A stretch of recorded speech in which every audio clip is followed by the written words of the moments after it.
Good morning. Full house. Thanks everyone for coming. I try to get around to everybody, but I'm Sue Grabowski, president of Grabowski Company. We are so glad that all of you are here this morning. Just want to give you a few housekeeping details. The restrooms are out this door and around the corner. There's also a coat rack out there. We have got lots of food and lots of coffee, so feel free to keep eating throughout. That's fine. We are really at all different levels and all different types of organizations represented here this morning. We love the diversity of it.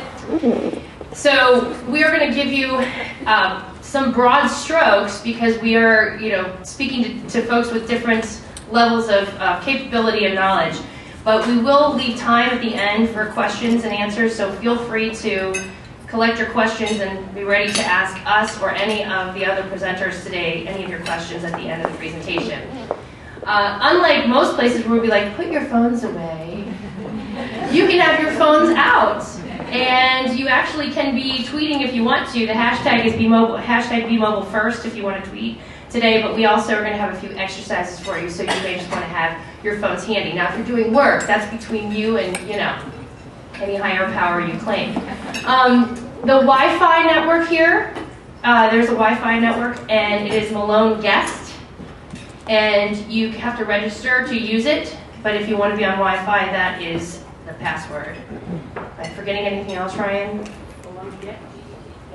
Guest, G-U-E-S-T. Okay, we're going to get started, and we've got a lot to share with you, so let's go. We really get hit up a lot about what do we do about social media and what do we do about mobile, and so today's presentation is really a joining of those two things, and so we hope that we'll leave you with some great tips and we'll leave you with some thought-provoking ideas, especially related to mobile, and we hope that when you leave here, you'll be more thoughtful about how your organization is becoming socially mobile. So, a quick overview. We're going to talk about our approach to being social media and to being socially mobile. And we're going to talk about how to adapt your social media for those that are looking at social media and mobile, which, by the way, they all are. We're going to talk about mobile first, our approach to web and mobile. We're going to get some real-life examples from friends and clients who are using our approach. And we're also going to give you this presentation on your phone. So when you leave, so you don't need to take, you can take notes. Feel free to take notes, but you will be leaving with this presentation on your phone. So I need to give you a little caveat about Grabowski & Company's overall approach to communication. I have long stood on the belief that there are three forms of communication that organizations need to have, and that is advertising, marketing, and PR. And for a lot of places, those things get lumped into one thing, and they have very different objectives. So these are my ground-level interpretation of these three forms of communication. So advertising is the remember me type of communication. How many of you are going to watch the Super Bowl on Sunday? Okay. How many of you are really just more into the ads? Yeah, okay, I am. And that's not just because I'm in advertising. However, the reason that Snickers paid so much for one of my favorite commercials, the Betty White commercial, I thought that was fabulous when that first came out, and they've since, I think it's a little overblown now, but it's not because I'm going to see that ad and run out and buy a Snickers. It's that I will remember it. So when I'm standing in the line and want to buy Snickers, it might be more top of mind than, say, Twix. Maybe not. We'll see what Twix does during the Super Bowl. But it is very hard to measure advertising, but it's necessary because we're bombarded with communication, and so we need to have that element in front of us. It's name recognition. Then there's marketing. Marketing to me is the interact with me form of communication. That means I know an audience, and I'm expecting to elicit a response, and I can measure said response. So I send out 2,000 mailers with a coupon, and 3% of those people that received it brought it into my store. I can measure that. I know who I sent it to. I know what they did with it. That can include email marketing, where I'm sending out emails, I have my list, I know who I sent to, and I can measure who clicked through, who took the action that I wanted them to take. If it's not measurable, it's not marketing. That's my opinion. And then third is public relations. It is the form of communication that makes us transfer head knowledge to heart knowledge. Because we never buy anything, and I mean anything, without an emotional response. We don't buy just on data. And public relations allows you to tell a story or give context to data. So you may have a great fact about something that works well or does something great, and public relations allows you to give context to that fact. And we remember data one way, intellectually. We remember stories three ways: intellectually, emotionally, and physically. Our body reacts to stories. It's why you like going to Star Wars.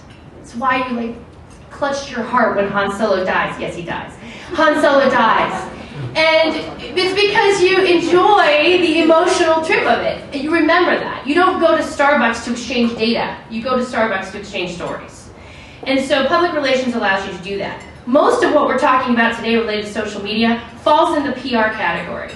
And some of what we do in social media and in mobile falls over into marketing.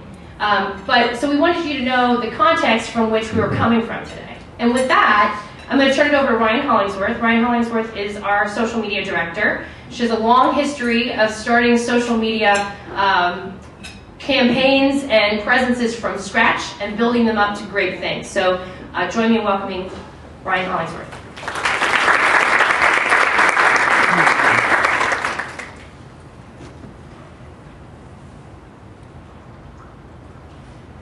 I wanted to start out with talking about our approach to social media at Grabowski and Company.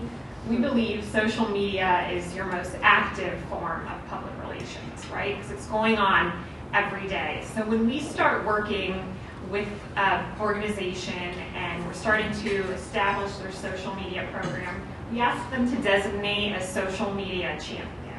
And that is the person within their organization who not only does their social media, but is passionate about it, they're trusted with the organization's brand, and they're not an intern. And that's what I found. That's what I found in working with a lot of organizations is, oh, we're going to do social media. We'll just hire an intern because they're young and they're using social media all the time. Has anybody done this or thought about doing this? Yes, no. Well, we really believe that your social media needs to know your organization like the back of their hand. They need to know your brand, and it's something that you just can't trust an intern with, because social media gives you the opportunity to show and not tell your brand promises. So that social media champion is the person telling the stories. Another thing that we ask them to do is consider your filters when posting. So we have each organization come up with their guidelines for posting, and I'm going to give an example of this. And I'm going to encourage all of you to do this if you don't have your own social media filters. So an example of this is Malone University, and they're here today, and they're going to be sharing their social media story.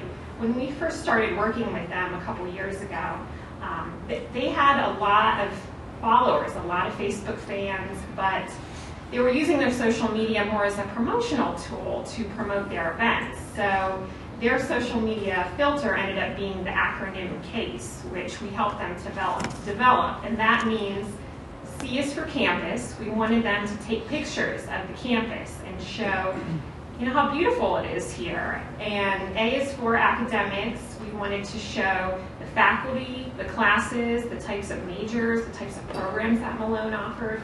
S is for students. We wanted to see pictures of the students and what they were doing. And E is for experience. So Connie from Malone is going to talk about this today, but Malone uses their social media as a recruitment tool. So we wanted to show the type of experience that a student would have here. People like, share, retweet, repin, favorite, and watch, and any other action you can take on social media for emotional reasons. And we really believe it's all about the content.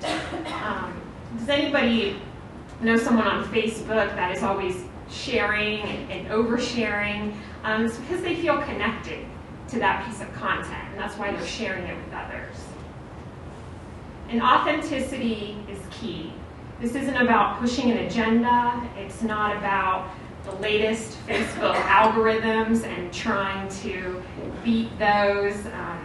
I get a lot of questions about the Facebook algorithm, and people are nervous about it and how they get their content seen. Just don't worry about it. As long as your content is good, it's really all about making connections. And as long as you're speaking to your audiences and know your audiences, they will like, they will share, they will favor your content. And really think about your social media audiences because they're varied. It could be employees, it could be customers, clients, the media, family members, general public, donors. You could have a couple social media audiences. So make sure you're creating content for each of those audiences. And not every post is going to hit those audiences. But okay, if you've done a post for your employees, maybe make sure the next one is hitting your customers. Don't forget about your specific social media audiences. So, and use the social media platform that's right for you. And I'm going to run through them very quickly. They're all used via mobile now, and some of them are only mobile. So when I start talking about social media with organizations, they immediately think Facebook and nothing else. But there are so many more. So who's on Facebook, or whose organization is on Facebook? Yeah. It's still the biggest social media network by far. And they say people are leaving Facebook, but about 70% of online users are still using Facebook. And then what's next is Twitter. And about 23% of online users are using Twitter. So there's a huge gap. So Facebook is still very important. It doesn't mean you need to be on Facebook, but it still is one of the largest. Twitter is all about the conversation. And I have some organizations that really struggle with finding the value of Twitter. It's all about talking to people and talking quickly to people. It's great for events, especially events like this, where you have a hashtag. Be mobile first is the hashtag if you're tweeting. And you can all be using that hashtag and talking to each other, and you can be retweeting you. LinkedIn, is anyone on LinkedIn? Or their business is on LinkedIn? You should have a personal profile on LinkedIn. If you have a legitimate business, an organization, big or small, you should have a business profile just to have it. Have that presence on LinkedIn. LinkedIn is great for recruiting, finding jobs. It's great for business-to-business organizations. Instagram, does anybody use Instagram for their business, for their organization? Yeah, a couple. This is good because Instagram is growing, especially among businesses I've seen, and young people, and it's mobile only. So I'm going to talk more about Instagram a little bit later. Pinterest. Is anybody using Pinterest for business? It's a lifestyle network. Yeah, good. Some people are. So it's 80% women, but it is growing among men. Are there any men here using Pinterest? No. Yeah, you're using it. It's a lifestyle network. It's great for recipes, fashion, DIY. And if you are selling something like a product, jewelry, clothing, if you're a restaurant, you should definitely be on Pinterest. Vine. Twitter owns Vine. They're very short videos. They're a couple seconds. It's mobile only. It's kind of fading out, and I'll talk about that later. YouTube. I think it's really important to be on YouTube and be creating short videos and putting them on YouTube and then pushing them out to your other social media networks. Google Plus. No one's there, unfortunately. Google tried, and lately they've been unbundling Google Plus into separate features. So there's Google Groups and Google Hangout. There's Google Local, where you should claim your business on Google.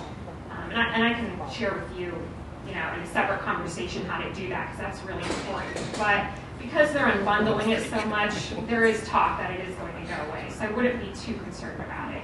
Tumblr, it's a blog, but it kind of looks like Facebook. You can share stuff. There's a lot of young people on it. So if you're working with teenagers, it may be worth considering Tumblr. And then Snapchat. And it's funny because 2 years ago, I talked about Snapchat and I said, what is this? Who's using it? Snapchat has grown so much in the past 2 years to the point where if you are a business working with teenagers or trying to reach high school students, you may want to consider Snapchat. And I never thought I would say that because I always thought it was silly. But it is something that, I've started using now a little bit just to see what it is. And for young people, it's huge. For some of them, it's the only social media network they're on. Mobile has drastically changed social media, I've seen, even in the past couple of years. And we at Grabowski have had to adapt our social media for mobile as well as helping other organizations. So 51% of media viewing takes place on mobile devices compared to 42% on desktop. And that's some research that we found, but we've also been doing our own research. And can everyone see that? So we bought a Facebook ad from the Grabowski and Company Facebook page. It reached 3,500 people. 3,400 people saw that ad via the mobile news feed, and only 200 saw it via the desktop news feed.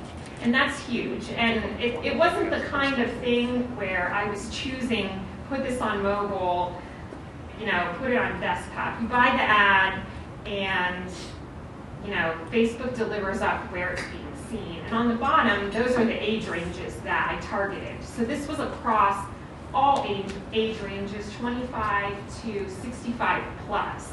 So, even grandma, first of all, is on Facebook, and seeing it via mobile. This statistic to us was huge. So I want to do an exercise for my first tip. If everyone can get out their phone and open up Facebook.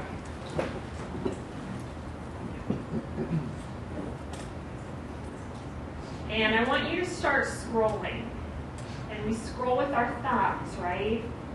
So I want you to start scrolling, and I want you to stop on whatever gets your attention. So whatever's getting your attention, stop.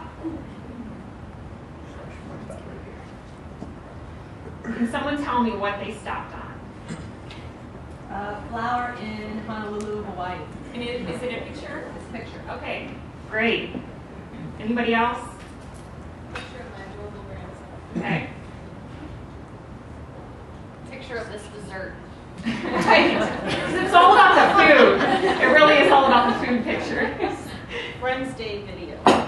The Friends Day video, yeah. Mountains in the south of France. Your swim team. What was that back there? Mountains in France. Mountain South of France. picture? Yeah, picture. Great.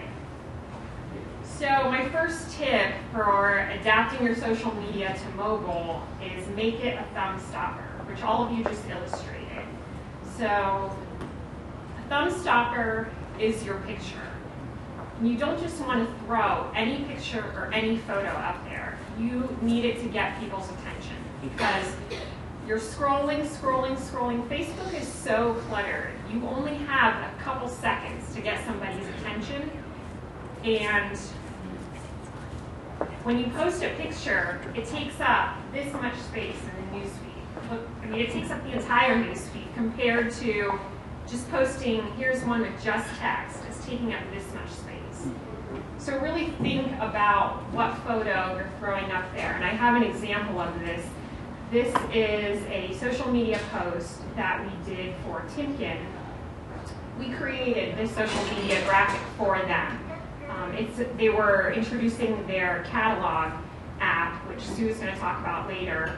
And we really thought about the picture because, as you can see, now we also help them write the post too, but the post gets cut off. No one's noticing that right away. They're noticing the picture. And this post got, I know it's had at least 40 shares, 63 shares now, comments, a lot of likes. It's done really well. This is an example from Twitter. Again, a lot of tweets, you're just tweeting, that's fine, but if you add a picture, look how much more space you're taking up in the newsfeed. So this is a tweet of a blog that we wrote, and I put it on Twitter, and I made sure to add a picture that related to it, and that would get people's attention. So the next tip is use video. Don't overproduce it, and don't overthink it. And I want to share an example of this. These are Instagram videos that we've taken from the Grabowski and Company Instagram, and I'm not a videographer. I take videos all the time for our social media, and they're very quick. So I'm going to go to this and show you this video. So it was National Coffee Day. We didn't know this.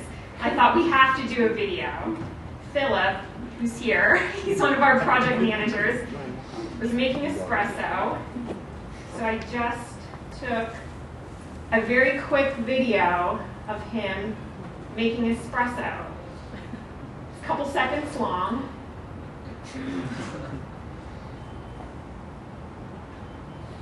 And we did this in 5 minutes.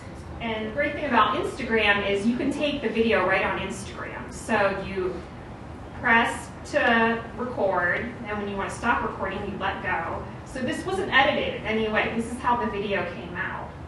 And it turned out really well. It took 5 minutes of my day.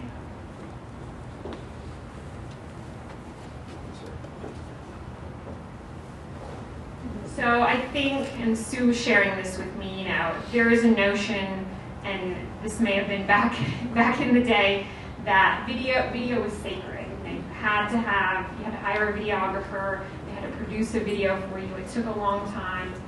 And you don't need to do that with social media. You can use your phone and take a very quick video. Now, I do want to give a caveat to this, because there are times, obviously, when you do need to hire a videographer. A grand opening, a big event. MK Morse is here. They're going to be presenting in a little bit. They have a videographer on staff, and they're going to be sharing some of their videos that they take today. And his videos are professional quality, and they're great. But he does it very quickly as well. So, so can we all commit to trying to take a quick video for social media? Oh, and I also just briefly wanted to touch on live video. Has anybody seen Facebook Live and Periscope? Facebook Live just rolled out. You can take live video now on Facebook and start streaming it on Facebook, and people can watch it. And there's a separate app where you can do this as well called Periscope. I'm not a big fan of that because it's its own app. I really like Facebook Live, so I think we'll start seeing it more and more, and it's something you may want to consider for events like this. I could be, and maybe I will later, just start live streaming this event. So my next tip is do not design for desktop only. Think mobile first. So does anyone here have a relative that works at City Cleaners in Uniontown, or have a friend there? Okay, good.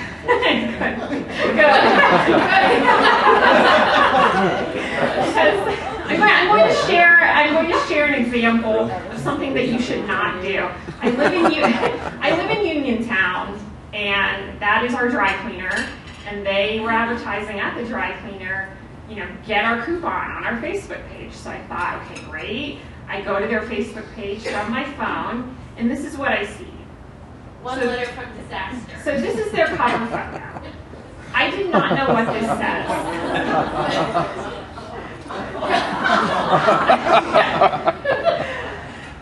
Oops. Yeah. I had to go to their desktop to see what it says. Here's what it said: allow us. I had no idea. And the more I started looking at other companies' Facebook pages on mobile, this mistake is very common. And I'm not just talking small businesses. I'm talking about Pizza Hut. is doing the same thing right now, unless they've changed it. But if you go to their Facebook page right now, and I just pulled this yesterday, their words are cut off on their cover photo. I mean, here's what it really says. And we found in designing cover photos for our clients at Grabowski, you have to design it for mobile first. If you design it for mobile, it will work on the desktop.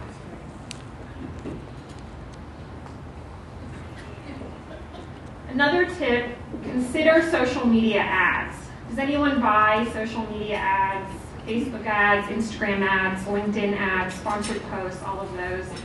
They're great. They're very cheap, they reach a lot of people, and they are, from our research, always viewed more on mobile. So this is the actual stats of a Facebook ad, and I'll show you the ad. It's for Lake Center Christian School. They're here today. This is an ad that we helped them buy. We spent $100. It ran for several weeks. It reached 9,000 people. They had 117 clicks to their website. 9,000 people were reached via mobile, 200 people were reached via desktop. The clicks, 112 clicks came from mobile, 5 came from the desktop. That's huge. Here's the ad. Again, the picture, this is a real picture of them. This isn't stock art, so we thought about the thumb stopper, what's going to get their attention.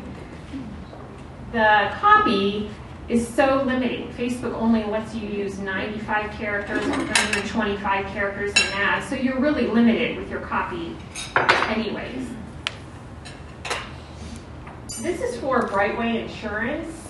They are an insurance company with franchises all over the country, so they're big. We've done a more advanced social media campaign for them where we're buying multiple ads across different social media platforms. We're targeting people, insurance agents in big cities, targeting different age ranges, targeting different industries. For things like that, it's worth considering third-party help. Buying a sponsored post, a $25 sponsored post is easy, but for something as large as this, don't be afraid to ask for our help, for social media professionals' help, because it's definitely worth it. The ads are cheap. I think we're spending a total of, $200 on these ads. So it's definitely worth outside help to get the most bang for your buck with these bigger social media campaigns. And my last tip on how to adapt your social media for mobile is sometimes the company isn't the best person to speak for you. And for this, I'm talking about LinkedIn. So one of our clients is Millennial Group Wealth Advisors. They're a wealth advisor firm, and we help them start their LinkedIn page. And this is a LinkedIn company page. They've only gotten 46 followers. This has been about a year. And we noticed that they just weren't getting a lot of growth. And I think it's definitely worth them still having their page. But what we did start to notice is that the president of their company, and this is his personal profile, he has 500 plus connections and growing. He's a LinkedIn All-Star. Is anybody else that? Yeah, one. Jeff. I'm like almost a LinkedIn All-Star right there. LinkedIn designates you as that when you're regularly posting, when you're interacting with people, and when you have a lot of connections. So we've started creating content for his personal page and tracking that and helping him with that. Now, we still use the company page, but we found that he's really the spokesperson for their company. So the best use of their social media resources on LinkedIn goes through his personal profile. And how this relates to mobile is LinkedIn has a great mobile app. I don't know if anyone uses it. They actually have several mobile apps. One they have for groups, and one they have for finding jobs, and then they have one that you manage your personal profile with. So for him, it's very easy to be using LinkedIn on the go while he's traveling. And I'm going to hand it back over to Sue. She's going to give an example, start out her part about how social media relates to mobile. How's everyone doing? Good. Okay, good. So I'm going to tell you a story, and you're going to remember it because we remember stories, okay? As we get into the mobile first part of this, I was called by the Stark County Board of Elections. They had heard about our approach to mobile, and they said, any way you can make our election results mobile? And we said, yeah, sure. So we find out that the election results are ported out of a 1991 DOS-based system, and it needs to plug into our 2016, then 2015, this was in the fall, 2015 mobile platform. Oh, and I can't touch that data because I don't really feel like going to jail for touching election results. But fortunately, from our mobile first platform, I'm in business partnership with the developer. So I was able to bring the developer in and we were able to figure it out. So this is the Stark County Board of Elections website. This is I'm going to point to here. I think it's linked here, yes. They provide results in 3 different ways, actually 2 ways until the fall. They have what's called their interactive results, which are right here. This was a new feature that is sort of interactive when it's working, and it is updated as they update it. So the way that I got a back-end view of things this past election season was we got to see how things come in, and they bring in the results periodically. Okay, so this is their interactive results. And then they also have, this is their standard results. And this is how it used to get posted every year. This PDF is generated. Neither of those are mobile. So even the interactive result portion of it, even though it's interactive, is not mobile. So we were kind of third option here, and if you can see right here, it says, try our mobile-friendly election results. So we were just there as kind of proof of concept. Well, the night of the election, there was a delay in the results because of Harrison County or something. And so at 9 o'clock, when the data comes through and we're supposed to all go live, the server crashes at the Board of Elections. So option 1 is out, option 2 is out, and in fact, you can't get to this page. People are freaked out. I'm in the background, they're like, what are we going to do? The media's out front, we're voting for pot. What are we going to do? So Rob, my business partner, and I are sitting there, and we're like, well, ours is working, and ours isn't tied to your server. And so Jeff Matthews says, redirect all of the media to that app right now. So they put it on the screen out front where the media was, and I said, how are we, and so HBC repository, starts getting it out. I think HBC said it on the air and the repository started to get it out. But they're like, how are we going to get this out? I said, do you have Twitter for the Board of Elections? Do you have any? No social media for the county. So I took to social media and I went out and said, I need everybody that I know to start posting this. And my own social media connections were able to share, I think it got shared 35 times in like 15 minutes. And I just put out the QR code that is on here and said, start tweeting this out, get this out, the election results are here. And we had live analytics up in the back of the Board of Elections, and they're able to see how people are coming in and seeing the results. And they were able to, at least get numbers on things. The mayoral race was a hot one here, so I'll show you here. So Canton mayor, and it was simple. Here's the number of votes. So we were able to get the word out via social media, and if we hadn't, it would have been only the media that would be able to get it out. And so I think that it raised a lot of awareness with the Board of Elections on the power of social media. Otherwise, they wouldn't have been able to get election results out that night. So it was a crazy night. We really believe that I don't believe it. I know it. That night, the traffic that came in was 92% mobile. And that includes tablets and phones.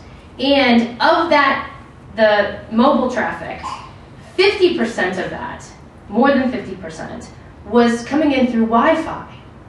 which means usually when you're in Wi-Fi, you're in the presence of a place that you could be sitting at a desktop. So it wasn't just coming in through cellular networks. And that night, I'm like, you guys need to figure out your mobile strategy. We need to figure this out permanently, because this is something that people are going to be checking from their homes. They're going to be checking on their phones. And they called us back and want us back for the spring. There are 35 counties in the state of Ohio that have the same issue as Stark County does. So this is a common problem. So I'm going to talk about mobile first. I could go on and on, but I'm going to try to hit the high points here. And if you want to talk to me afterwards or have questions, let me know. So why are we saying that you need to create web for mobile first? First of all, you know you need to be mobile. Most of the organizations that come to us and they say they want to redo their website, or they want to get an app, meaning when they're talking app, they're talking a native app that you go download from the App Store. Really, when I ask them what they want to put on those things, they want to take their organization mobile. It's the stuff that they would put out there to a constituency anyway. And they're willing to pay very high price tags just to get mobile. And yet there's issues with that. We'll talk about that. But most organizations know they need to be.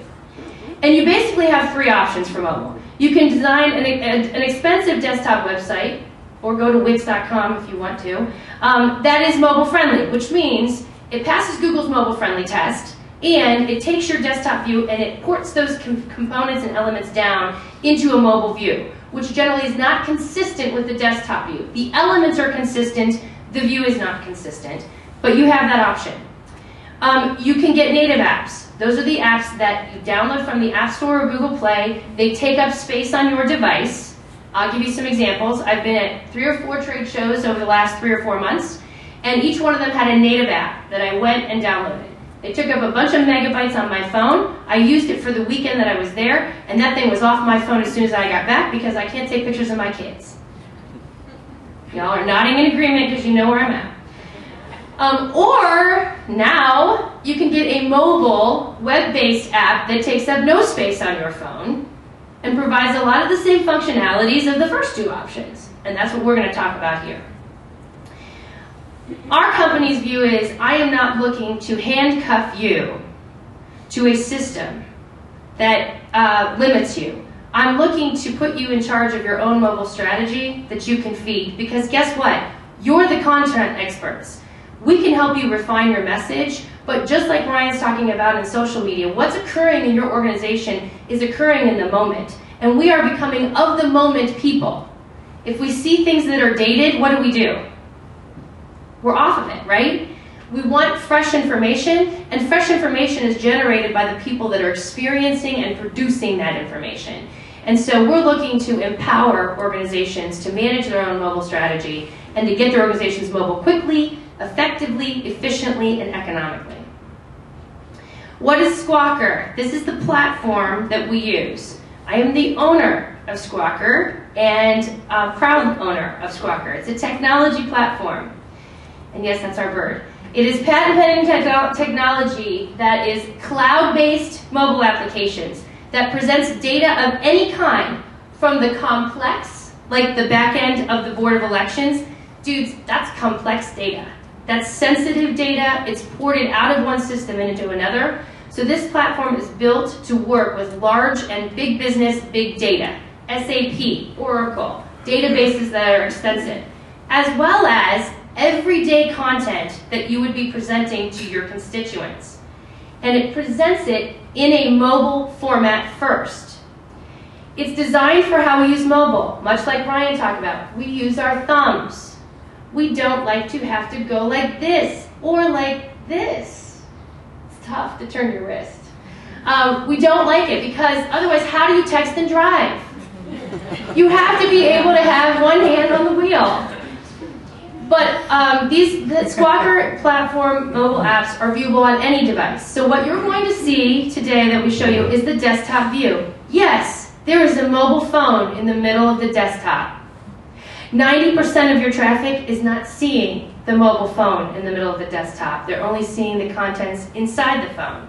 And frankly, it sends an immediate message to those that see it on the desktop that you are mobile, which makes you look smart. These are accessible via traditional URL web addresses and QR code. Okay, QR code, how many of you hate them? Yeah, okay, I did too. I was a QR hater, and here's what I've discovered. I think that the problem with QR codes was the payoff. The QR code is supposed to be a mobile experience. You drive down the road, you see a house you like, you scan that in from your phone, right? And then you end up on this tiny website that you're forced to go like this to and try to find the house that you just drove by. At which point you go, man, I could have just come to the open house. So the payoff is what has been lacking with this. So these are exchangeable QR code to QR code through a QR scanner, and when you scan it, what you're going to get is the app that you're expecting to scan. So the payoff, to me, is more powerful. And this builds great mobile-to-mobile sharing, and I'm going to demonstrate that in a little bit. And it takes up no space on your phones. So if I am not being obtrusive by staying on your phone with a little icon on your home screen, I'm not going to get rid of you. And if I know that the information that I'm going to is always fresh, I'm going to come back. And the data is playing out just that way. So this is my phone screen. These are all apps that I've produced. They're taking up no space on my phone. I like that. Karen, this is my phone, and these apps are taking up no space on my phone. Okay, so what does Squawker do? It addresses traditional web issues. The traditional web issues being price, length of time to get developed. I can have a Squawker app in your hand in a matter of weeks, not a matter of months or years. And it addresses some of the problems as far as infrastructure in terms of when you build a website, because you know it's going to be a huge undertaking, you generally think of every single combination of information that needs to be on that thing, right? Because you got one shot. And I know this because my clients get angry at me. If we built a traditional website, and we built a lot of them, and we do wireframes and we show it all on paper, as soon as that thing hits the screen, they go, oh, can I add a button? And I go, yeah, for $8,000. And they go, I hate you. And I say, I know, I'm sorry. But it is not that easy to do that. In this world, it addresses that because the infrastructure is built and it can grow as you grow. But there is a structure in it, and it is what it is. But it's unlimited as far as how it can grow. It unites groups of people because much like Ryan was talking about social media, you have feeds.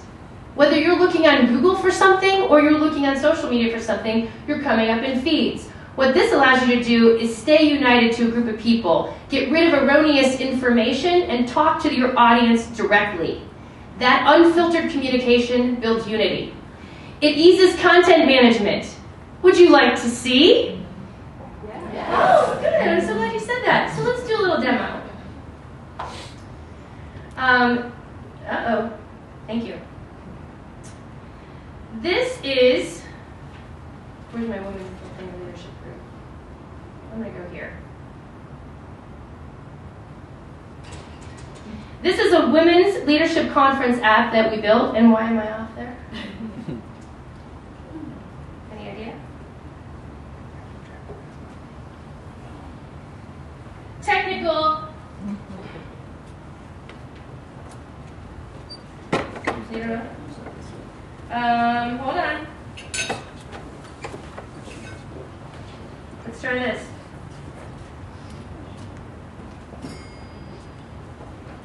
Yay!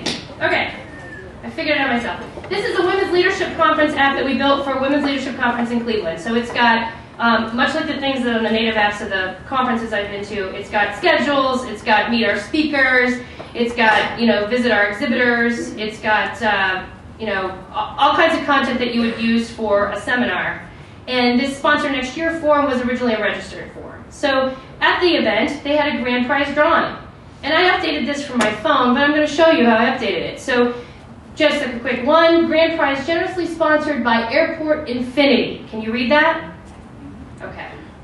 That content is tied to a Google Word doc. No CMS, no HTML. Would you like me to dazzle you with other letters? So I'm going to say that it's Airport Infinity in Cleveland because it's in Cleveland. I'm not hitting save. When you go back to the app, and these apps refresh every time you open them, because it's going up, it's gathering information from the cloud, and it's presenting it on your phone. When you go to the grand prize drawing, in Cleveland is there. That is easy content management. And that is what's delighting our clients, because I am taking them out of them getting frustrated with every new feature, every new thing they want to add. They're able to manage their own content.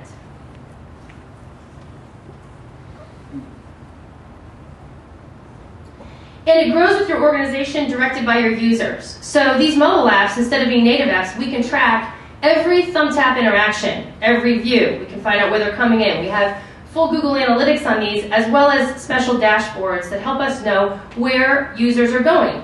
Where the users go drive where you spend your marketing dollars. It's wiser use of both your time and effort and money.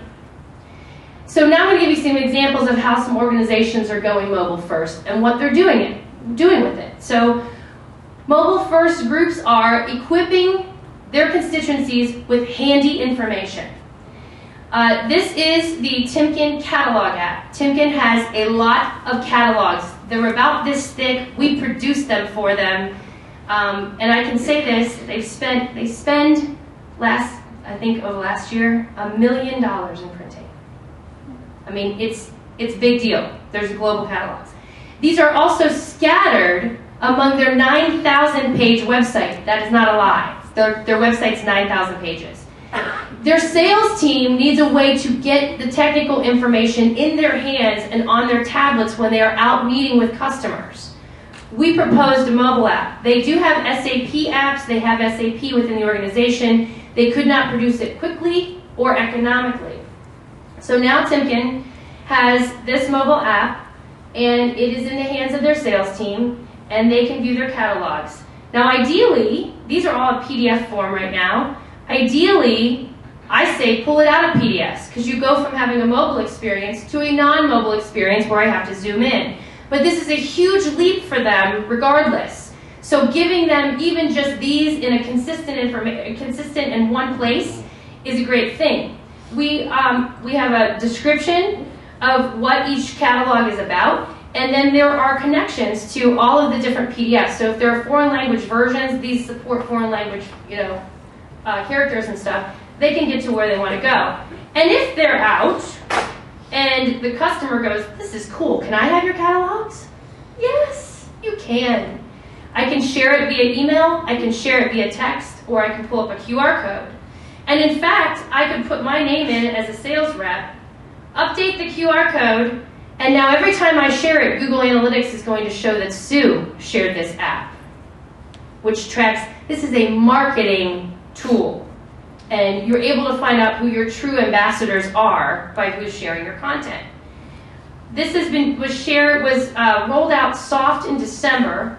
It rolled out big last week globally. It has been viewed in 18 countries, in 11 different languages, and we have gotten rave reviews from the field sales team who said we have needed this tool a long time. So if they would have thought through all of the elements that they need to have here, we need to have the catalogs pulled out of PDF. That's the next step. We've already solved one problem, and it's in their hands and they're using it, so any enhancements that come in the future will be driven by what catalogs are the most popular. We're going to be able to tell them. Right now it's tapered ruler bearings. They were also very surprised to find out that their QR code is one of their most popular items, because they thought too that they were passé. Folks are using mobile first to keep audiences apprised of the most recent information. Timken just bought a second app. This is the European Distributor Conference app. They are bringing European distributors to our town, to Cleveland. And within this, they're able to get registered, they're able to have a schedule, they're able to get their travel information, and everything is feeding right into a database that is manageable by them. So there are forms, and when the registration time is over, then what is right now the updates will move up the scale and become the schedule. And if something changes, a schedule changes, that something moves. They're able to put content right on the home screen to say, this has been moved by 30 minutes. And they will be directed to keep checking the app to see if there is anything that's updated. So events are becoming a popular use of going mobile first. And then they want to use this app to stay in touch with these European distributors after the event. So the ability to put it on their phones for a specific purpose and then use it later for other communication with that same group is incredibly powerful. To drive action. This is an organization that is the Alliance for Energy Choice. It is a group that of energy providers that are frankly fighting first energy. And they need to get information out to their group. Well, they can add all kinds of action items, including links over to send letters to the governor from this app. And so they can put it out widely, and they are also adding new news information daily on this piece. To reach constituents that they know are mobile, nonprofits are becoming great users of our platform, and here's why. Their constituents, which include at-risk, lower income folks, are not buying desktop computers. They all have smartphones.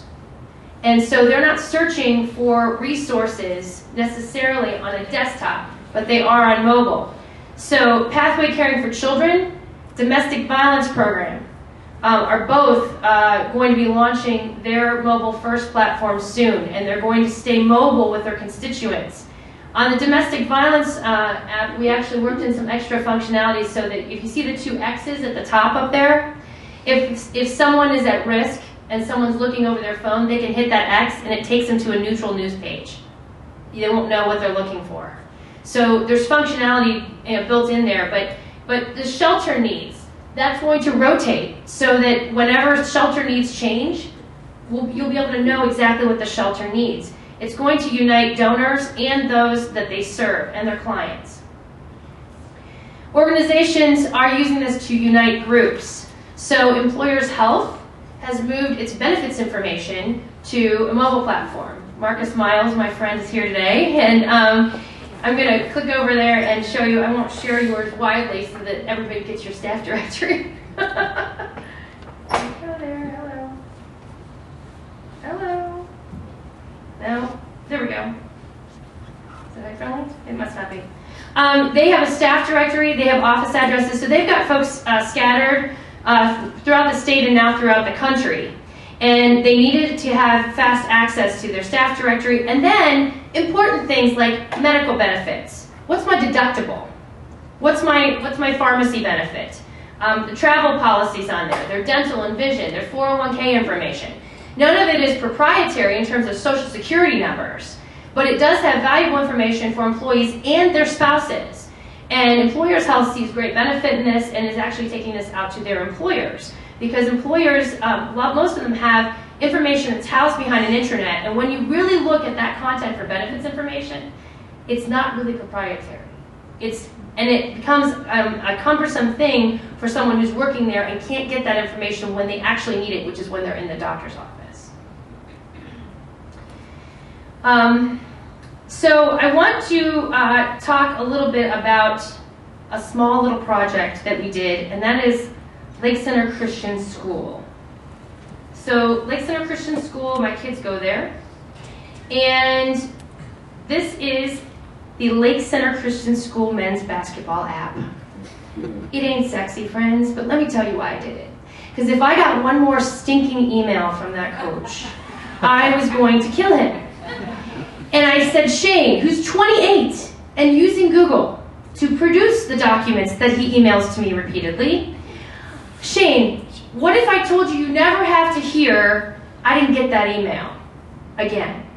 I said, you're going to get dinged on playing time, practice time, but, you know.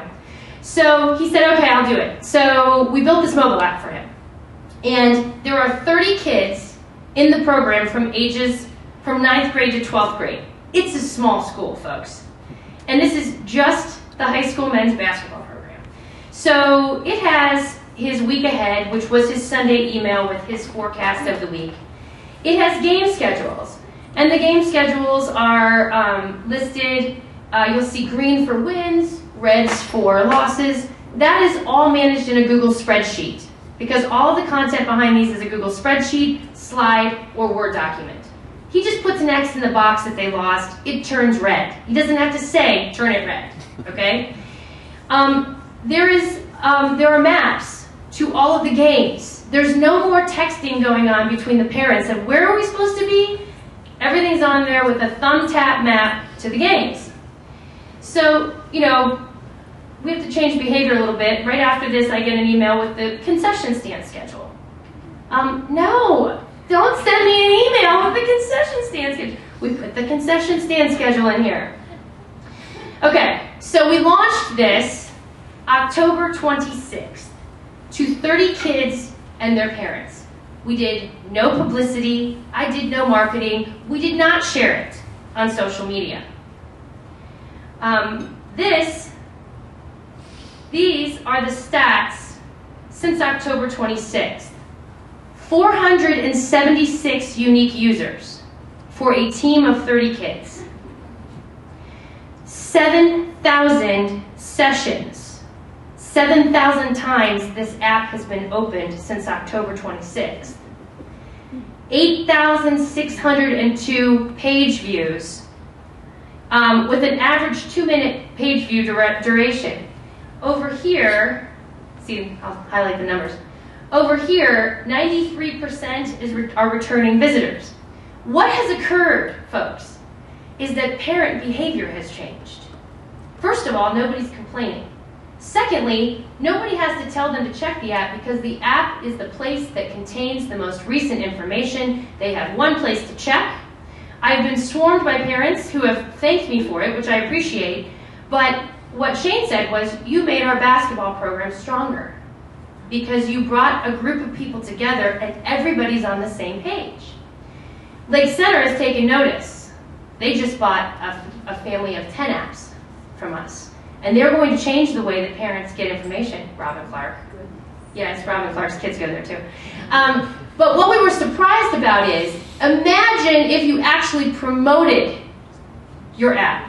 The Timken Catalog app, after being promoted via social media, and by the way, it was heavily mobile that clicked through to the link, has gone through the roof. And with a simple save to your home screen, that thing is on your phone and with you everywhere you go. This is the power of being mobile first.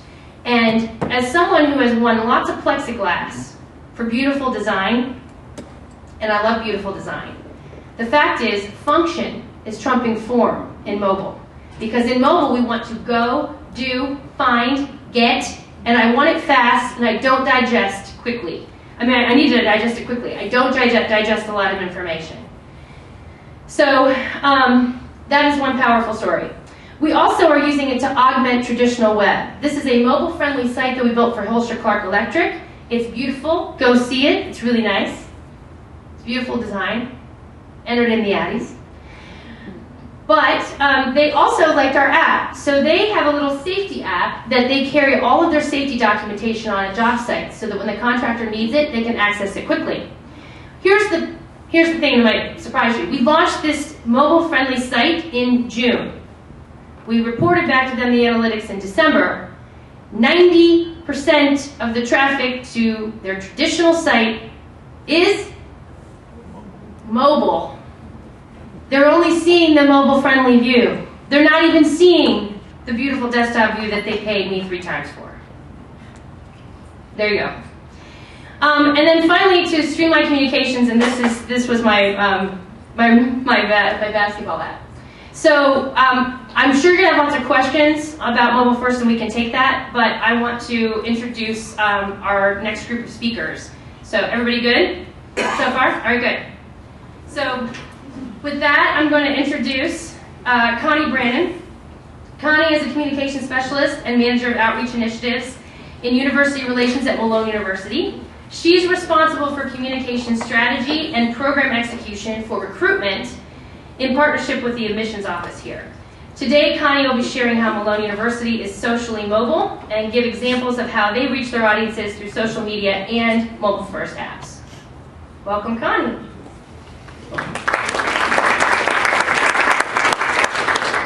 Sue. Thank you, Ryan. I'm so glad to be here this morning.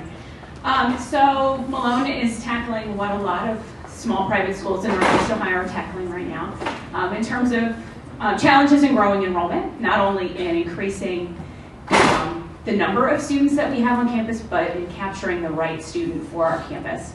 And social media is a great way to do that.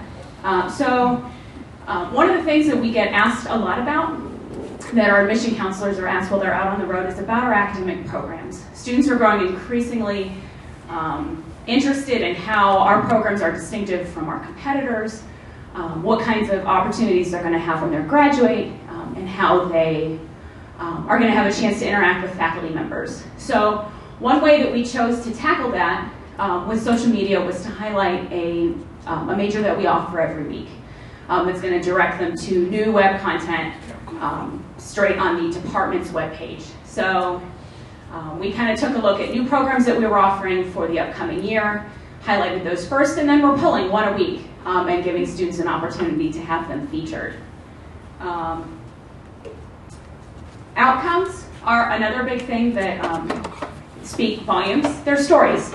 Stories are powerful no matter where you're pulling them from. So success stories for our alumni are super powerful. The ones that tend to grab the most attention are the younger alums. Oftentimes the ones that still have peers on our campus. These get more shares, and we've got students who are alumni who are out working in the community, and we have an opportunity not only to capture those stories through our daily news briefs that get circulated through an alumni list, friends of Malone, but we choose to feature them on Facebook and on Twitter especially, to get those out as quickly as we can. Engagement with our community in general too just helps to build our story. It gives us more material to share, more material to repurpose. And the best way to do that is to include, rope in our current students. We want to capture what daily life is like for them on campus, because that's what's going to speak to prospective students the same way that we're trying to grab their attention with programs of study. They want to be able to picture themselves here. So recently we ran a campaign to grab some extra school spirit. We've got this long-running tradition of competition with Walsh. Our basketball teams recently competed against each other. I won't tell you the end result of that contest. Draw your own conclusions. But we wanted to try to rally up some school spirit. And one of the ways that we attempted to do that was through a photo campaign, a contest that we featured both on Twitter and on Instagram to try to capture the attention of students as they were doing fun things around campus, as they were wearing their Malone gear, to at least rally some Malone spirit. So it's been interesting to get some feedback from students to see how, as we've increased our use of social media, how things have changed and how that's changed their perception of Malone and the way they think that's being revealed in the community. And it's interesting to see what they choose to reveal on social media themselves. We had a testimonial come through for a student that he posted it on his own wall. I don't remember if a faculty member was friends or a faculty member's wife was. I don't remember how we actually came across the post, but one of our music students, who I believe is a junior this year, wrote this, and I'll just share some excerpts from it. So I gotta say, Malone has had its ups and downs since I first started freshman year. Overall, Malone's made it through some rocky obstacles that other private colleges of its size may have crumbled under, and Malone is all the stronger. I never would have imagined 2 years ago that I'd be seeing the things I'm seeing now. NASM accreditation, a re-engineered music program, steady improvements that have drastically changed our instrumental program, dining service reform, jaw-dropping improvements to campus marketing and publicity. I'm just all the more glad that I didn't follow my urge to transfer after freshman year. The whole atmosphere of this campus is amazing now. What makes me happiest is that I see a change in the image of Malone. This is the Malone I was told about. This is a school I always knew it could be. There's still a long way to go, and I may never experience fully the school that Malone is becoming, but I was here to help create it. I've made myself a part of the Malone legacy, no matter how big or small. Along with so many other students and faculty, Malone has made it through, and not only can I say that I have no interest in transferring, but I'm proud of my school. And those that are new to Malone seem to feel that same pride. We could all go to a prettier campus, play in a bigger band, or attend a school that has a much longer history, but it wouldn't be worth it to trade being a Malone pioneer. I'm learning everything I need to, and in the process, I'm a part of a great community of learners, performers, thinkers, movers, shakers that are making something great in little old Canton, Ohio.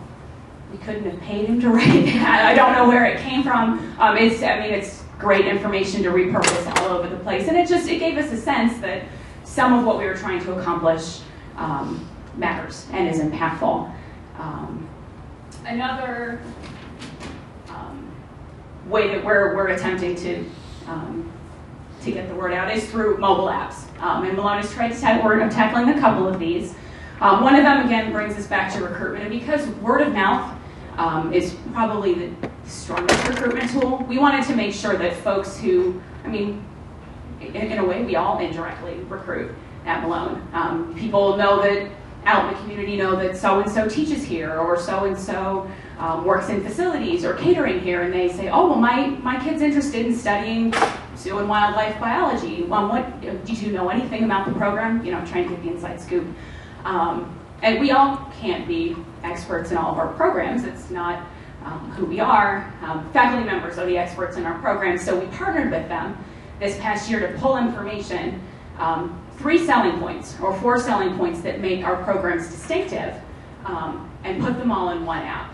So let's just pull accounting. And basically, faculty members told us what they felt were their biggest selling points. So if someone in my church community comes up and asks me about Malone's accounting program, I don't know the selling points of Malone's accounting program, but I can pull this up, take a look, and share these things. All of these majors include at least one featured outcome story, so I can follow up these selling points with a tangible story, something that backs up our claim that our accounting program is strong. It's easily accessible, and we can share this information with our admission counselors, with our coaches who are all recruiting for their athletic programs, with our faculty and our staff, so that everyone feels empowered to have that knowledge in their back pocket. The other one that we're using the most is our parent app. We also wanted to tackle the community of students and families that we already have here. And we were talking about how to draw parents into the loop so that they felt connected to what Malone was doing in a way that was concise and streamlined. So we pulled together links to all the calendars they could need, the academic calendar, the athletic calendar, student life type things, right here in this spot together. I'm trying to think what else is. Pioneer Purchases, this links us to the bookstore and to our catering service. AVI gives our families an option to purchase care packages, to order birthday cakes and send them to their students. We had a young lady stop into our office last week because her folks sent her a birthday cake through AVI, and she had all this birthday cake and didn't know who to give it all to, so we ended up with some cake. But it makes it easy, and it's a way that parents can spoil their students a little bit. All of our daily news briefs are dumped into this straight through an RSS feed. So I say, can we open one of those, Ryan? So this was yesterday's or the day before's our news brief, a story about an alum and kind of her daily life and working with the Stark County Library System and how her Malone experience impacted that. So it's a great way for parents to get a sense for who Malone is, what we value. I'm trying to remember what else is down here. The Aviso is the student newspaper, so here we go. So as they update their website and their feed, that pops up in there also. So really, we just wanted to consolidate the student experience there in one place the best that we could, and found that this app might be a good way to do that as well. Thank you so much. Thank you.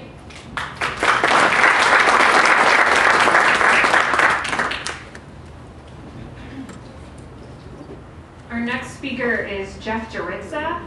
Jeff is the Business Development Manager at the M.K. Morse Company. M.K. Morse is a manufacturer of premium sawing solutions built to meet the demands of the professional user Products made right here in Canton, Ohio include industrial bandsaw blades, resit blades, hacksaw blades, hole saws, arbors, and their own Metal Devil cutting circular saw blades. Jeff recently began directing the social media efforts at MK Morse, and he is going to share with you today their social media efforts and successes. He first started his job with social media that had already existed at MK Morse but had not been touched in, 3 years?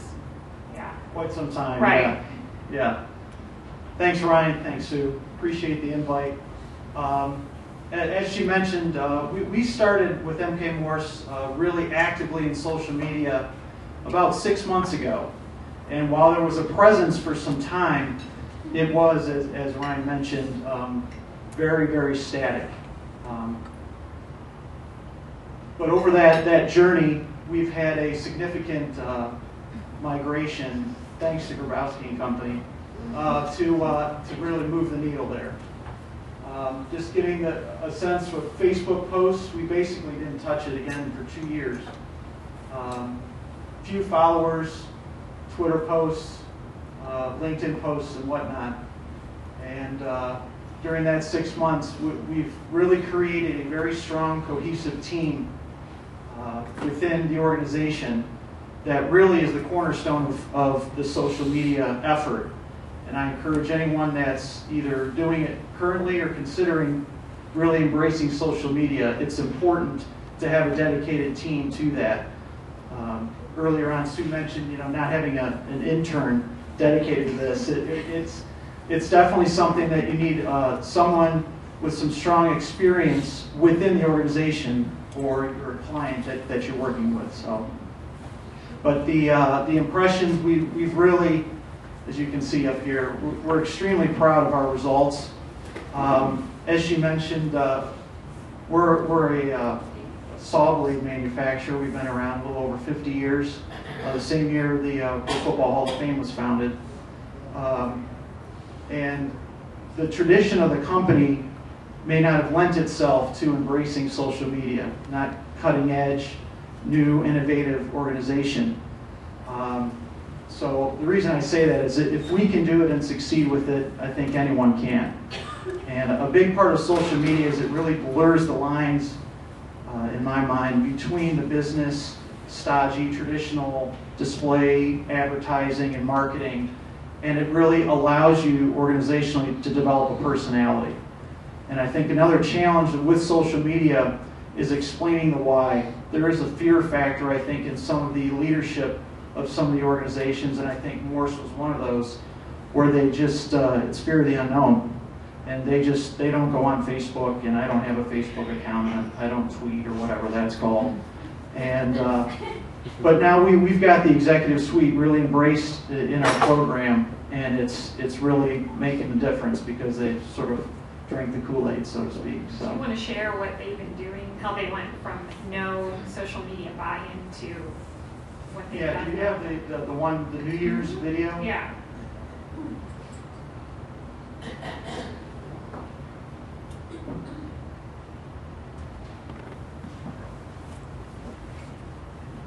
Saying our company has sort of been starched shorts traditionally is an understatement. So we've really gone a long way, I think. This is our New Year's video.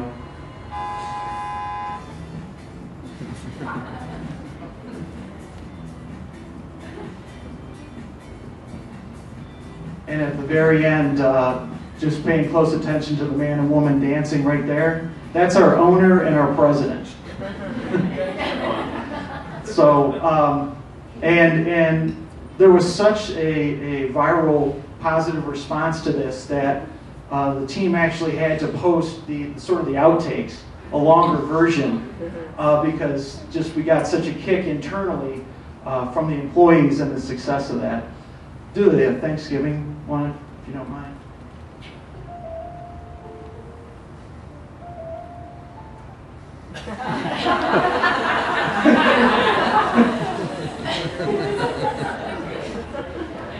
So, and we're fortunate, we've got a great studio in-house. We've got designer, videographer, and some other folks that really make this sing.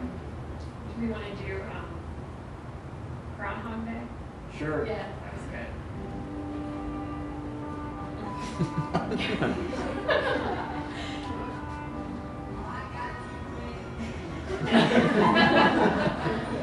6 more weeks of sawing, so. What we like about these is they're short. Yeah. Too. Yeah. And then Christmas.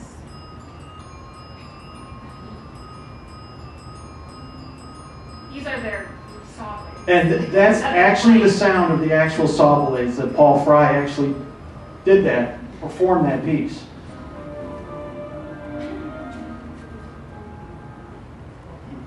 And just show the Star Wars, Yeah.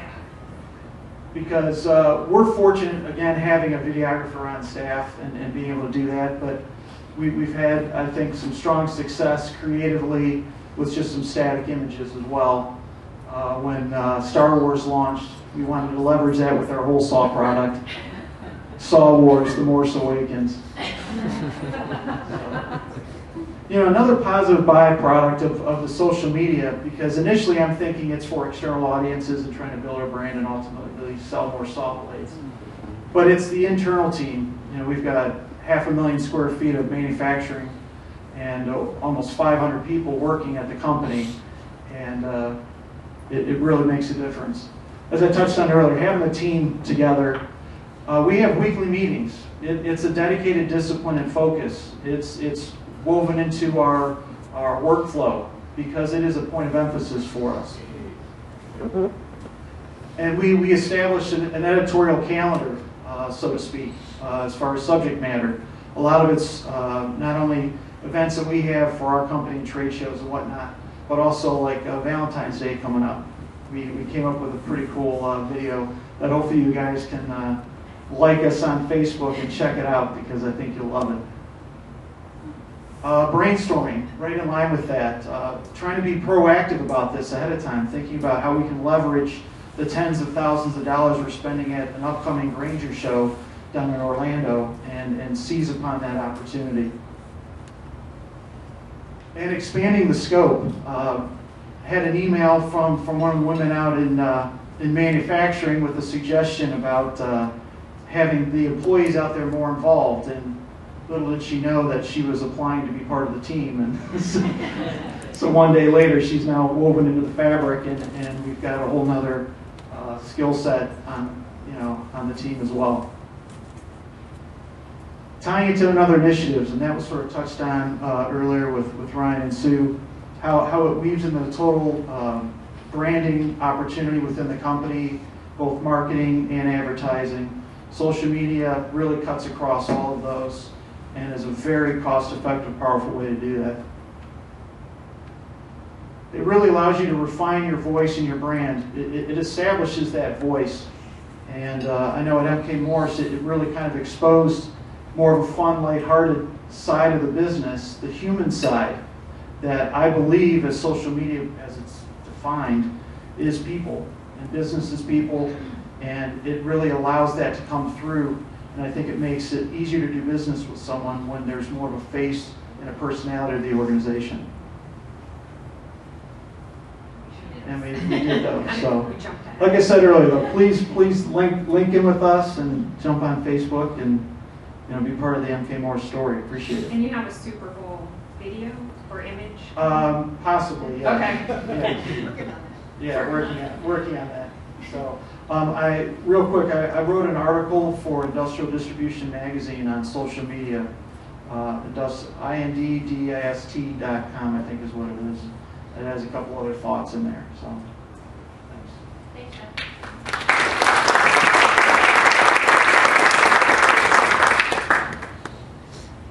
Our next speaker is Jessica Rawls from Keenan Advantage Group.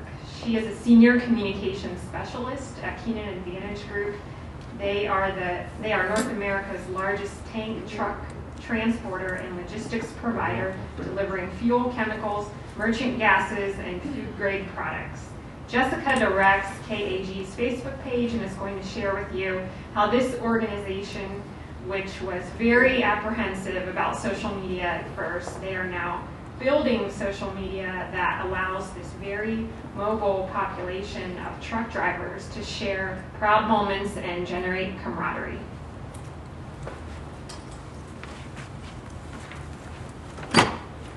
Thank you, Ryan, and thank you, Sue, for having me. So when we started our Facebook page, our communications department was kind of like the world. Every like, every click, every share, every post that came through was pins and needles. We were waiting on the edges of our seats to see what was going to come next. And then something happened about 2 months in. We got a negative comment in our private messages. So we had received a driver complaint, and it felt like the world was, crashing down around us. Like everything that we thought was going to happen was about to happen. We took the complaint. It was a detailed message about an experience that a motorist had had on the roadways with one of our drivers. And we took the complaint, we handled it internally, as well as replied almost instantly. And that tool and the quick response and the quick action took something that could have been a very negative experience, turned into such a positive. We went from getting this driver complaint to, at the end of it, this motorist singing our praises. They were appreciative of our quick reply, of the way that we addressed it and handled it internally, as well as went as far to be concerned as to whether or not the driver was going to get in trouble. So something that could have started out so negative ended up as such a positive. And when we started our Facebook page, when we decided to branch into social media, this was something that was a major concern to our senior managers. Our senior managers were very concerned, as you had mentioned, about the unknown. And what our job was in the communications department was to convince them of all the wonderful things and why we needed to be on social media. We wanted to let them know that this is how society now communicates. That if we don't join the conversation, it's already happening outside without us, and we need to be in there talking so that we can voice our own stance. The major concerns were the negative commentary, as well as how we would monitor that interaction. And our counters were that people are already talking, so we need to provide them a platform to voice their concerns and opinions, as well as provide our own stance and a positive impact on the page. This also gave us the chance to reply and be aware of what was said. And we had to squash the idea of censorship. Ryan touched on authenticity, as well as we were looking to make sure that our senior managers understood that if we censored everything that was on our page, it wasn't a real representation of who we are. Not just from the things that people were saying about us, but what we were saying about ourselves as well. So the users on Facebook and other social medias recognized this as well. And we did bring in Grabowski and Company for a little bit of a presentation. We wanted to make sure that we had somebody in there with us, somebody that was experienced and could give a little bit more insight than what we might be able to provide as we were new to the idea. And Grabowski came in, and having that third party involved really provided a sense of validity that helped us sell our managers on it. So from there, we established a social media policy. We kind of worked with our human resources department and made sure that we set ourselves up for success. And after we established a social media policy, we sent it out to all of our employees, and from there, posted it in a few places on our internal sites and launched our first page. We launched our Facebook page in the spring of 2015, and since then we've grown to over 1,060 organic users. Likes, shares, posts. We chose Facebook first because it's general and provides the most variety for content. And this is also where the majority of our targeted demographic is active on social media. Our drivers are out there. And because they're out on the road all of the time, because they're not sitting behind a computer, they're mobile. And this gives them quick information, as well as keeps them engaged. Our drivers, a lot of the times they don't stop into a terminal. They don't stop into a location, and they sort of feel like there's this misengagement, and it gives them the chance to connect with people they may not see on a regular basis. So our posts give them the chance to feel that pride and that sense of belonging whenever they're out on the road somewhere and they're only connecting with us from behind a phone. And they are. Employees are posting to our page. We've gotten a lot of pictures of drivers. Whenever they're on their lunch breaks, they take pictures, such as the first up on the left here. This was the Colorado Rockies. A gentleman was on his lunch break, and he just stopped and took this beautiful photo and sent it in to us, so we shared it on our page. And we get photos like this all the time. Our drivers see so many different areas of the country, and when we're sitting behind our desktops, we don't get to see them. So it gives us a chance to connect with them and sort of give them a sense of pride too. They feel like they love to see their name, they love to see, that they've gotten to contribute to our page as well. So they're commenting, they're sharing. We've gotten a large variety. We've also gotten pictures of children. Parents will take photos of their kids while they're in their parents' uniforms, or we've gotten graphic design materials. Somebody turned one of our trucks into like a robot or something and sent it in, which was kind of cool. So you get a little bit of everything. Something that we noticed is that Ryan and Sue and I, we'd all talked about boosting posts, and I personally was very hesitant at the idea of it. I figured if we've got Facebook up here, it's a free resource, why are we paying money to grow it even further? So I wanted to get our page to a place that we could grow enough and a status that we had reached where we felt comfortable enough to try a boosted post. We decided to boost a post. We boosted one, I think it was at the beginning of the year. But just to kind of give you a bit of a comparison, before we had boosted a post, we did something last fall for Driver Appreciation Week. It got 200 likes on our page, and it reached over 3,000 people, which we thought was fantastic. And then we boosted a post. And then more recently, we did this post, which was about one of our truck drivers had pulled over and helped to save a gentleman's life. And the local news station covered it, and we wanted to share it on our page. It got 77 likes, and it reached over 6,000 people. So to me, that comparison, just the amount of people that it reached, all those people on all those feeds saw our post. And it was less than half the amount of likes. So that to me is a true testament of why you should post or why you should boost a post if you're considering it. As far as our messaging and activity goes, we have 2 people at least that are monitoring all of our messages and activity.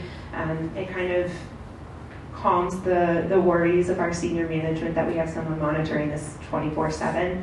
And because of this, whenever we're quick to reply, the negatives quickly become positives.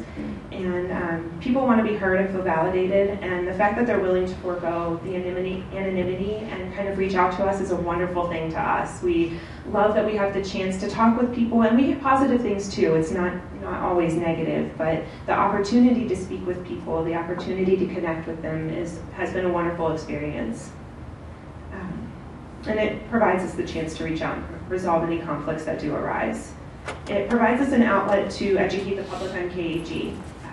We tend to kind of stay below the radar. We are a very large company with a lot of people all over the United States, and this gives us a chance to sort of tell people about who we are and our diverse product lines, the vast and North American presence that we have, and allows us the opportunity to reach a huge network of potential drivers. If any of you are familiar with the trucking or driving industry, you know there's a driver shortage. And we are always searching for creative solutions, and this has done nothing short of such. We have plans to start a recruitment campaign in the coming year, so hopefully that'll kind of help us a little bit more too. To date, since March of 2015, we've grown to over 1,050 likes, or 60 likes I think we were at as of this morning, which is wonderful. And we've continued to have a positive presence with those who message us privately regarding driver complaints or questions regarding job applications. And we're growing our engagement with our users, the majority of which are our own employees. So the content is growing in depth as well because of this. And because of weekly meetings and brainstorming sessions, we're generating much better content, which we're really excited about. Our biggest success in my book has been the level of comfort and trust that we've established within our own organization. This is a general positive outlook. There's a general positive outlook on the page, and when we have established when we have a negative experience, we often receive support from our managers and from other senior leaders in our company, which to me is is wonderful because they were so apprehensive about it to begin with. And I think with the right resources and with the right attitude about it, you can kind of calm those nerves, and the proof is in the pudding. I mean, you really can't, just the experience of it has been wonderful, and our managers, I had a manager stop by this week that said, just keep doing what you guys are doing. And that to me is wonderful, and we're very much looking forward to growing it further as well as exploring other avenues.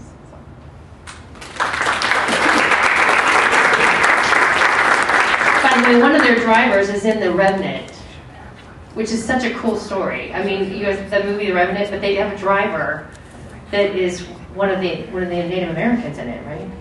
He played a key role in it. So you can check out their Facebook page and get more information on that.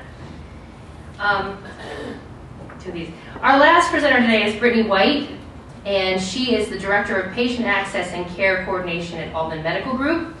The physician practices within the Altman Health Foundation.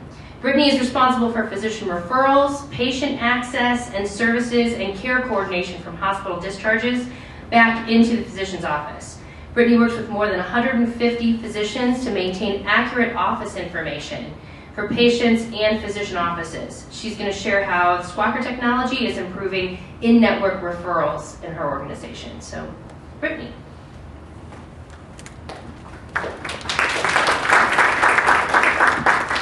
Thank you, Sue. Thank you for asking me to be here today. As Sue mentioned, I'm from the medical group practices within Altman Hospital, so we are the doctor's offices. If you are looking for a doctor, I have to say, please go to altmanmedicalgroup.com. We have a wide variety of great doctors accepting new patients. In our world, we originally reached out to Grabowski Company specifically for physician-to-physician communication. That's what we're looking at first before we start looking at public apps. And the first thing is that every year I do a directory, and it used to be a living Word document that would be updated multiple times a year. We had to print them, staple them. Oh, it was so bad. So I reached out to Grabowski Company originally and said, please make me one last print directory. I'm going to print it, and then I'm going to be done with it, and we're never doing it again because I want an app. And she was like, yes, we're going to do an app. So the reason why is because everybody knows is that when you print a directory, the minute it's off the press, it's outdated. Every single time. It drives me nuts. And of course, we got our directory. It's beautiful. Grabowski did a great job. And we had 5 physician changes just within the week that it was printed. So it went back to why we needed the app. So this app is originally designed for us to show very quickly to doctors who are our specialists. So thinking about when you are with your family doctor, your primary care doctor, if you don't have one, I can help you find one.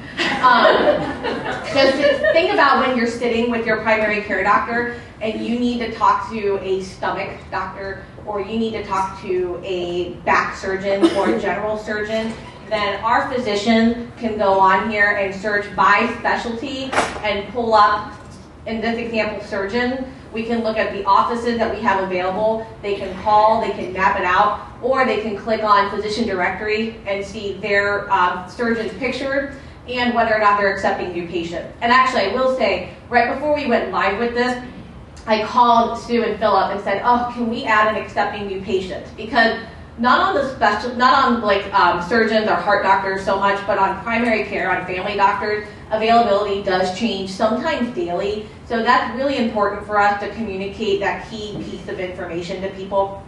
So we wanted to make sure that we had availability right at the top, so you can see their picture. We have their specialties, so general surgery, or if they're trauma, whether or not they're accepting new patients, and then they can see that information. This has been great because Sue and her team have showed me and my team how to put this on our phone. So I have been in meetings and I will hear changes in terms of phone numbers or office hours or something that I need to make a note on the app, or whether or not a surgeon is new or a surgeon may be exiting, then I can go in here in a meeting and make the change on my phone. And that's huge for us because it's really, really important in our world and anybody's world to have up-to-date information. So in fact, I was in a meeting, two stories. I had a meeting one, and I was sitting there and somebody said, oh, have you seen like the doc app for our physicians? Yeah, it looks great, doesn't it? So it's really cool cool because people are starting to know about it. And then I was in a different meeting, and somebody said, we had one physician pop offices, and they said, oh, I couldn't believe that you already had that up there. I was expecting it to take weeks for it to be reflected in here. So it's really, really nice. It's super easy for us to use. When we first launched it, Sue and her team advised us to do a give us feedback form. And I said, yeah, that's great. That's a great idea. Let's do it. So when we launched it, the first feedback that I received was that we don't have insurances listed under physicians. So in our world, all of our physicians take multiple different insurance companies. So Anthem, Medicare, Medicaid, Cigna, Allcare. So it's important for us to show, and all the different doctors take different insurances. So that's a big piece of the communication on our end to what our doctors take. So I went and reached out to Sue and her team and said, can we do like a insurance payer list? And actually, as of this week, it's live. The information's not loaded in there, that's on my part, but we have to load that in there so that way we can do that. But we were able to use the feedback form effectively. This has since grown. So we're actually looking at 2 additional major features for this. The first is continuing in this app, which is from physician to physician, is we want to expedite the referral process. So like if you're sitting with your primary care, your family doctor, and they want to refer you to a heart doctor, right now what happens today, depending on what office, is sometimes they have to wait 2 or 3 days before they call you back with an appointment. A staff member might write down a phone number for you, or they might say, we'll get back to you.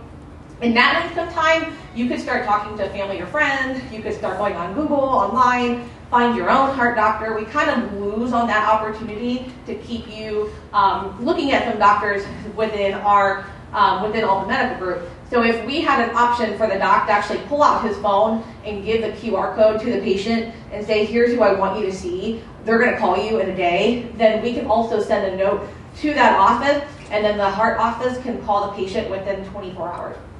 So that's one of the things that we're working on right now. The other thing, this is internal use for employees, for Altman Hospital employees, in terms of service department.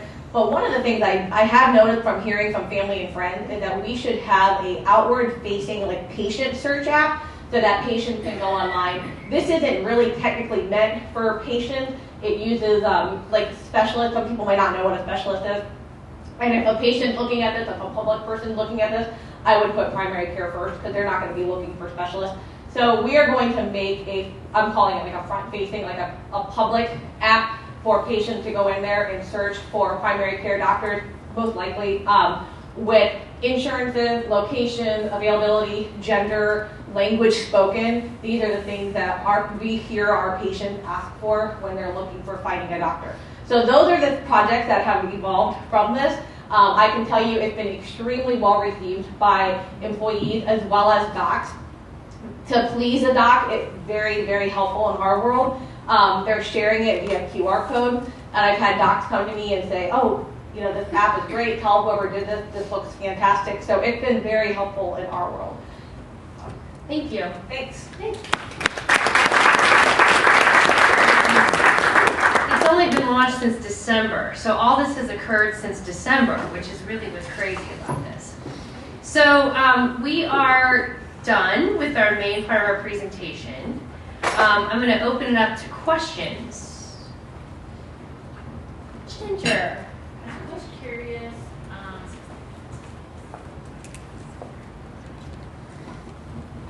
Thank you.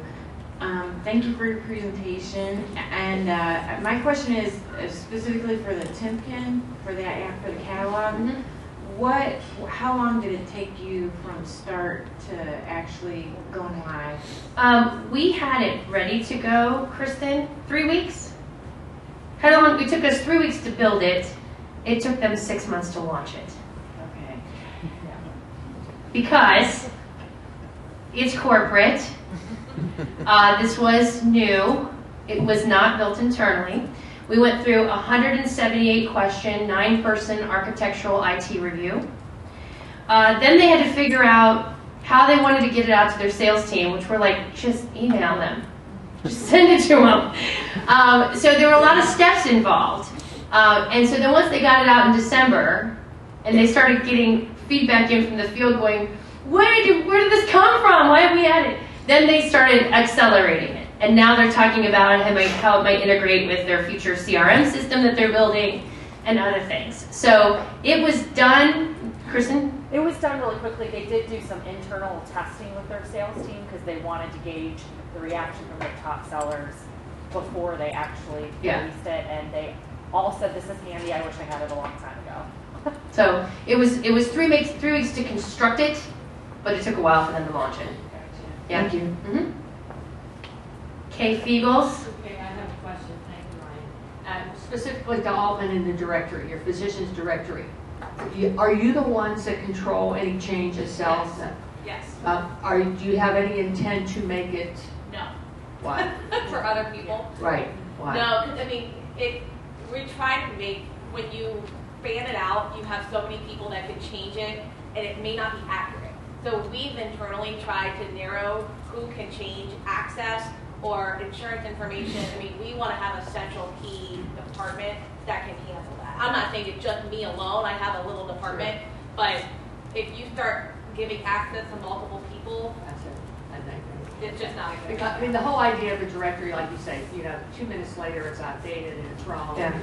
Your members can't reach members, and that's like, how do you do that? Yeah. So the content can be shared among many subject matter experts. If somebody's in charge of your hours, your store hours, and somebody else is responsible for your list of sales products, you can divide up those documents.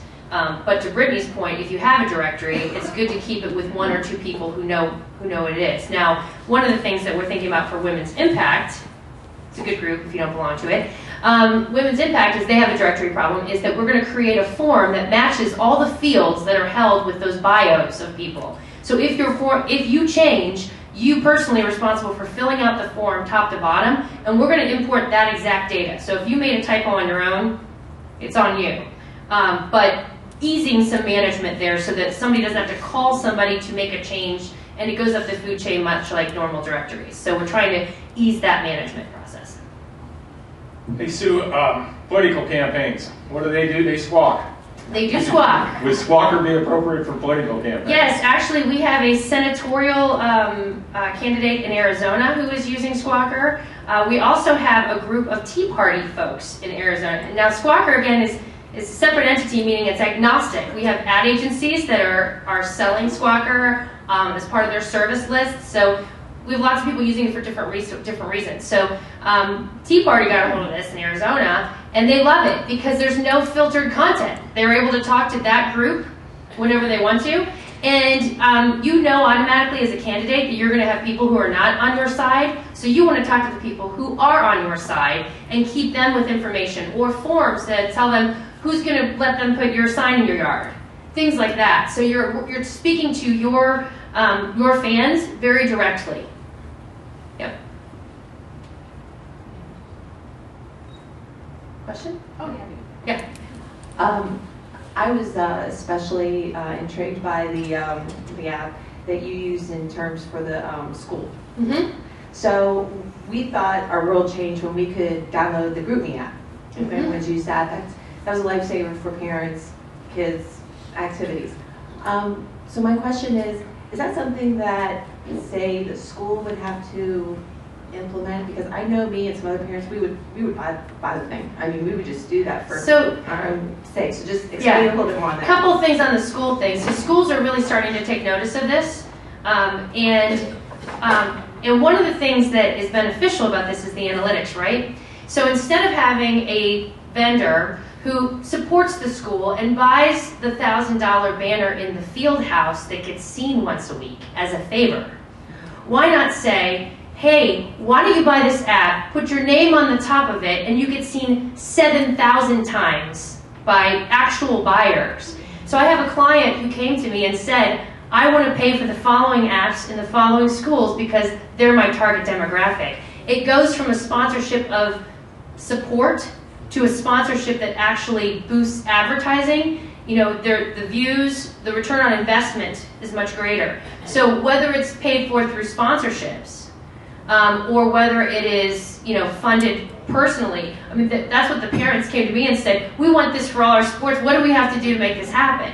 But the school took a look at what they were spending on print things, print newsletters that may or may not get read. They wanted to print an annual report, and they printed an annual calendar that was immediately out of date, but people took ads as a courtesy. I mean, I don't know that anybody thought that they get any business from those printed calendar ads. The total price of those, 3 things, newsletter, annual report, and that, was 10 ads. So they started looking at the return on investment and said, that's a good investment. So there's many ways it can be funded, but the data helps support, for sponsor activity, ways to actually be in front of potential buyers. Other questions? Well, we said we'd get you out of here before 10. We will stick around. Some of my team members are around here, so you'll see them kind of standing around the perimeter here if you have any questions. But would you like the presentation? Sure, yes, you would. Okay. So you can either scan in this QR code, or you can go to this long URL. We made it long URL because this is a select group that's here.